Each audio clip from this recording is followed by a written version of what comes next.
បាទសូមគោរពជំរាបសួរស្វាគមន៍អ្នកទាំងអស់គ្នាមកកាន់វីដេអូមេរៀនថ្មីបន្តទៀតថ្ងៃនេះខ្ញុំនឹងមានវីដេអូមេរៀនថ្មីមួយទៀតសម្រាប់ចែករំលែកជូនអ្នកទាំងអស់គ្នាទាក់ទងទៅនឹងមេរៀន Excel បាទ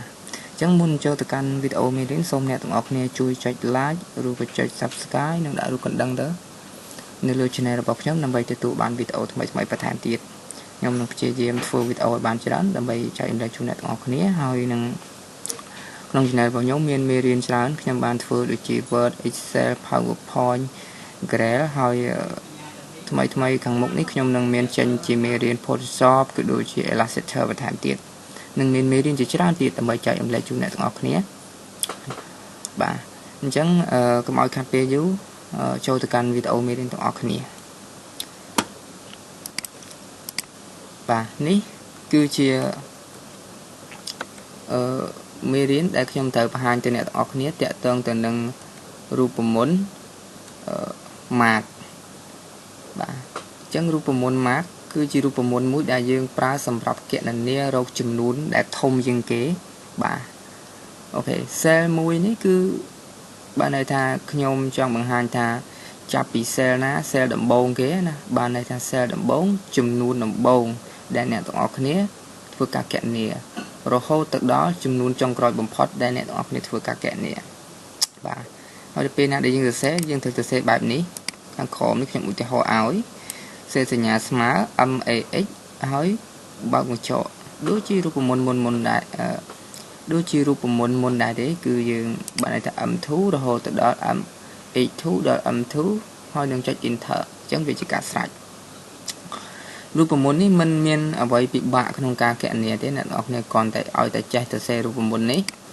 ហើយ select យើងដឹងថាយើងត្រូវ select ពី cell ណារហូតដល់ cell ណាយើងអាចគណនាបានយ៉ាងងាយស្រួលទៅលើរូបមន្តមួយនេះ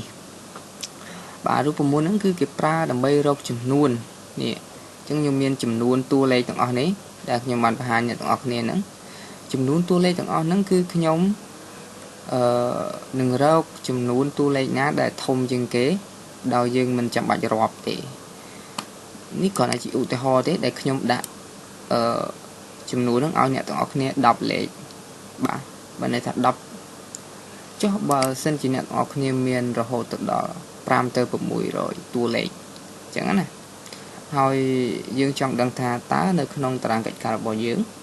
លេខមួយណាដែលតូចជាងគេបាទហើយលេខណាដែលធំជាងគេអញ្ចឹងយើងអាចប្រើរូបមន្តនេះបានយើងគ្រាន់តែប្រើប្រាស់នៅរូបមន្ត mark មួយយើងអាចគណនារកចំនួនណាដែលធំជាងគេបានរូបមន្តនេះគឺដើម្បីគណនាវាបានអ្នកទាំងអស់គ្នាត្រូវធ្វើការវាយសញ្ញាស្មើមុនឥឡូវខ្ញុំសូមសរសេរឈ្មោះរូបមន្តចូលកន្លោះនេះមួយបាទបន្ទាប់មកទៀតខ្ញុំវាយសញ្ញាស្មើអូខេអញ្ចឹងយើងចូលទៅមើលតាក់ទងនឹងឧទាហរណ៍កន្លែងរូបមន្តមិញតិចនេះបាទអញ្ចឹងអ្នកទាំងអស់គ្នាមកមើលរូបមន្តរបស់យើងវិញយើងសរសេរ MAX បាទយើងអាចធ្វើការចុច double click លើវាមកស្ដាំ2ដងមកគឺវានឹងចេញបែបនេះហើយបាទហើយចំណុចនេះគឺជារូបមន្តដែលកម្មវិធី Excel បានបង្ហាញយើងបង្ហាញយើងលេខនេះហើយយើងចាប់ផ្ដើម select លើវាមកអូខេអញ្ចឹងអ្នកទាំងអស់គ្នាមកមើលនេះ B12 រហូតដល់ K12 បាទ B12 ហ្នឹងគឺយើងមើលយ៉ាងម៉េចយើងអាចមើលពីខាងលើផ្នែកខាងលើនេះគឺ B12 បាទរហូតដល់ចំណុចនេះគឺ B បណ្ដានៃកឡោនអក្សរ B ហើយផ្នែកខាងឆ្វេងគឺលេខខ្ទង់លេខ12អញ្ចឹងគឺ B12 បាទរហូតដល់ cell ចុងក្រោយគេគឺអូខេជួរ N បាទសំទោសជួរអក្សរ K បាទ K ហើយវានៅក្នុង cell តែមួយកឡោន cell តែមួយគឺ K12 ដូចគ្នាហើយយើងធ្វើការបិទវងកញ្ចក់មួយបាទបន្ទាប់ពីបិទវងកញ្ចក់មកអ្នកទាំងអស់គ្នាធ្វើការ enter នៅលើ keyboard របស់យើងមកអូខេនេះអញ្ចឹងចម្លើយវានឹងចេញហើយគឺ50បាទ50គឺជាតម្លៃលេខដែលធំជាងគេនៅក្នុងតួលេខដែលខ្ញុំបានសរសេរខាងលើនេះអូខេនេះគឺជាតម្លៃលេខ50នេះគឺជាតម្លៃលេខ50ដែលអ្នកទាំងអស់គ្នាធ្វើការគណនារករូបមន្តមួយនេះបាទ អ្នកនរឃើញអត់ឥឡូវឧទាហរណ៍ថាខ្ញុំធ្វើការផ្លាស់ប្ដូរខ្ញុំលុបលេខ20ចោលខ្ញុំដាក់លេខ70អូខេចាំមើលអ្នកទាំងអស់គ្នាគិតមើលតើថាវានឹង load ឲ្យយើងអត់អូខេនេះចម្លើយគឺលេខ70បាទវានឹងបដូរមកលេខ70វិញបាទហើយខ្ញុំធ្វើការលុបកន្លែងនេះខ្ញុំដាក់លេខ120បាទនេះគឺចម្លើយវានឹងដូរឲ្យយើងអូតូតែម្ដងវាងាយស្រួលមែនតើបើសិនជាយើងចេះប្រើប្រាស់រូបមន្តនេះ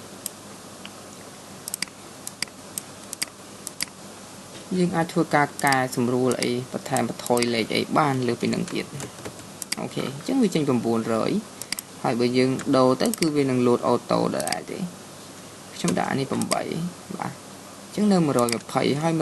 នេះខ្ញុំដាក់6អញ្ចឹងវានឹង load លេខ23វិញនេះបដូរមកលេខ23វិញអញ្ចឹងក្នុងកន្លោននេះអ្នកទាំងអស់គ្នាដូរទៅគឺវានឹង load auto ឧទាហរណ៍ថាខ្ញុំធ្វើការផ្លាស់ប្ដូរកន្លែងនេះខ្ញុំដាក់លេខ700អ្នកទាំងអស់គ្នាឃើញវាអត់នេះទេវាអត់ load រូបមន្តកន្លែងពណ៌លឿងនេះទេបាទក៏ប៉ុន្តែបើសិនជាខ្ញុំធ្វើការ select បែបនេះអូខេហើយខ្ញុំធ្វើការអូសតទៀតបាទខ្ញុំចុចលើវាបែបនេះហើយខ្ញុំធ្វើការអូសបែបនេះបាទអ្នកទាំងអស់គ្នាមកមើលមិញគឺយើង K12 បាទប៉ុន្តែឥឡូវអត់ K12 ទេគឺ L12 វិញម្ដងហើយយើងធ្វើការ enter នេះអញ្ចឹងចម្លើយវានឹង load ឲ្យ700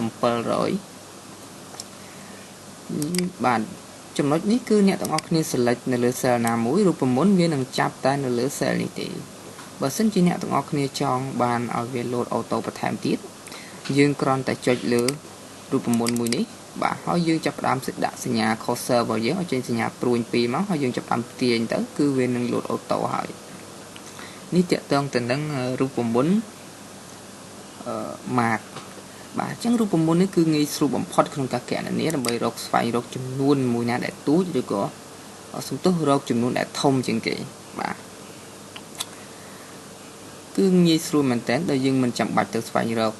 ទេហើយរូបមន្តដែលរកចំនួនដែលតូចជាងគេហ្នឹងក៏ខ្ញុំនឹងមានបង្ហាញជូនអ្នកទាំងអស់គ្នានៅវីដេអូនឹងដែរបាទអញ្ចឹងបន្ទាប់ពីយើងចេះរូបមន្តនេះហើយខ្ញុំនឹងបង្ហាញអ្នកទាំងអស់គ្នានៅរូបមន្តមួយទៀតគឺរូបមន្តដែលរកចំនួនដែលតូចជាងគេម្ដងបាទនេះរូបមន្តដែលរកចំនួនតូចជាងគេគឺរូបមន្ត min បាទនេះសំទោសសូមកែលេខនេះបន្តិចអូខេនេះអញ្ចឹងអ្នកទាំងអស់គ្នាមកមើលរូបមន្តវាដូចមិញដែរទេខ្ញុំអត់និយាយចំណុចនេះទេដោយសារខ្ញុំបានប្រាប់ខាងវីដេអូមុនហើយបាទនេះបាទអញ្ចឹងគឺមានតួលេខដូចមិញដែរអូខេអញ្ចឹងខ្ញុំធ្វើការវាយចូលមករូបមន្ត min អូខេហើយយើងធ្វើការវាយសញ្ញាស្មើអូខេជួបអាសិនខ្ញុំសូមទាញនេះធំតិចកុំឲ្យវាលោតប៉ះនឹងការងាររបស់យើងអូខេខ្ញុំវាយសញ្ញាស្មើហើយខ្ញុំវាយពាក្យថា m អូខេនេះអញ្ចឹងយើងមកមើលទាំងអស់គ្នានេះរូបមន្ត min យើងគ្រាន់តែចុច double click លើ mouse ស្ដាំ2ដងមកបាទបន្ទាប់មកទៀតយើងចាប់ផ្ដើម select លើវាអូខេនេះអញ្ចឹងយើងមកមើលកន្លែងរូបមន្តរបស់យើងនេះគឺ B12 ដល់ K12 ដូចគ្នានេះ B12 ហើយនឹង K12 ហើយយើងធ្វើការបិទរង្វង់កញ្ចក់មកហើយយើងធ្វើការ enter នេះបាទអញ្ចឹងរូបមន្តដែលទូចជាងគេសំទោសតួលេខដែលទូចជាងគេគឺលេខ5បាទនេះលេខ5គឺជាលេខដែលមានតម្លៃទូចជាងគេនៅក្នុងចំណោមលេខទាំងអស់នេះបាទឥឡូវខ្ញុំធ្វើការសាកល្បងផ្លាស់ប្ដូរលេខវិញខ្ញុំដាក់លេខនេះលេខ10អូខេអញ្ចឹងវានឹងដូរមកលេខ6បាទនេះគឺលេខ6បាទខ្ញុំធ្វើការផ្លាស់ប្ដូរម្ដងទៀតខ្ញុំធ្វើការផ្លាស់ប្ដូរលេខ6នេះខ្ញុំដាក់វាទៅជាលេខ7វិញម្ដងអូខេវានៅតែលេខ7ដដែលទេខ្ញុំបដូរដាក់លេខ90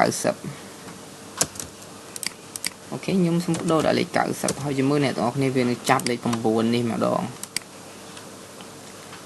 về được chắp lấy cầm buồn ấy tôi chỉ lấy đại miền chấm nón tôi chừng kia là không chấm nòng tiếng ở đi bạn ní chạy tương năng rụp một miếng đại dương ai thua cả kẹt là ní rụp chấm nón nào để tôi chừng kia nó không chấm nòng tôi lấy đại dương bạn sẽ lấyนี่จะเตอรูปมนนี่คือสรุปของการแกะเนี่ยเต้เนี่ยออกเนี่ยด้วยยังรูปมนมากได้กรอนแต่มากคือเราจำนวนอัตถมหอยมิ้นเราจำนวนอัตตุจังกีเนี่ยตรงนี้อาจจะติดแต่บ้านโดยประกาศเลยจะบ้านจานแต่เขายังอาจถูกกัดสารบ่องบ้านรูปมนนี้โอเคแล้วขยมถูกการแต่เอาเนี่ยออกเนี่ยมือมือเจ็ด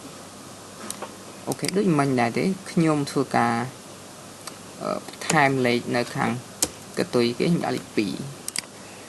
cứ việc upload thì bạn đôi mình là để sai p đã dương kẹn nhiều mấy dương sẽ lại tam mà lọt này thế bạn này thà xe đập lại lấy đập pì ní rồi hô từ đó lấy cả sập chẳng đôi mình đã dương chập làm cho đập bật click được vía ok bạn bắt tóm một tiếp dương mà mưa này càng này với họ dương đã thành nhà cursor ở trên nhà prune pi đó ok to tại trên nhà prune bạn mới chạm tiền hai tại bởi trên bạn ấy cái này đó hơn tiền đó cứ việc lột đấy nè khi ô mà đo bỏ lọt tê mùi tiết thôi khi nhóm thừa cả enter bạn chân viên chạp hỏi này lịch pi cứ lấy đặt tù chừng kế này cứ lấy mùi này rồi ô to ta nhóm đạo là những lịch mùi mình mà đó và cứ luôn lịch mùi để giải để xa p mấy nhóm ô đó lấy cái này này bạn ấy chạy tương là ca pra rụp môn miếng nâng rụp môn mạc bạn rụp môn pi ní cứ nghi srum ra kẹn này chuyện rụp môn môn làm bố rụp bạn này vì pi rụp môn để khi bạn phơi video chủ này tao này bạn chẳng video ní miền bạn đang tết lấy sầm rạp chạy lấy chủ này tao này hỏi có xôm ca khăn tay phải tốt bờ sân chỉ miền cầm họ chông chạy tương là ca này giấy có đôi chia từ lưu video mê đến trong chấm nội nam muối tiếng video ní có đôi chỉ video môn vì cô ta nhom chưa ta chỉ bắt mình cầm họ chông hỏi bờ sân chỉ khỏi có xôm khăn tay phải tốt phóng vì pro mình là nam này đang mình chạy khó như thế bạn hỏi ta dương đang khó hỏi cái prap máu dương chia diêm từ tua để mấy cái làm ó cứ việc chơi chấm nội mùi đã là ó mẹ dương ngọc này bạn anh chẳng video này mình là bạn nắng ở con chán sầm rạp cả tạm đan video hỏi complete chụp like chụp subscribe chụp vô còn đắng đừng mấy từ tua bán video thay mấy bật tham tiền ở con chán số group chấm điểm đĩa hỏi chụp nhóm nơi video bắt tổ tiệt ở con chán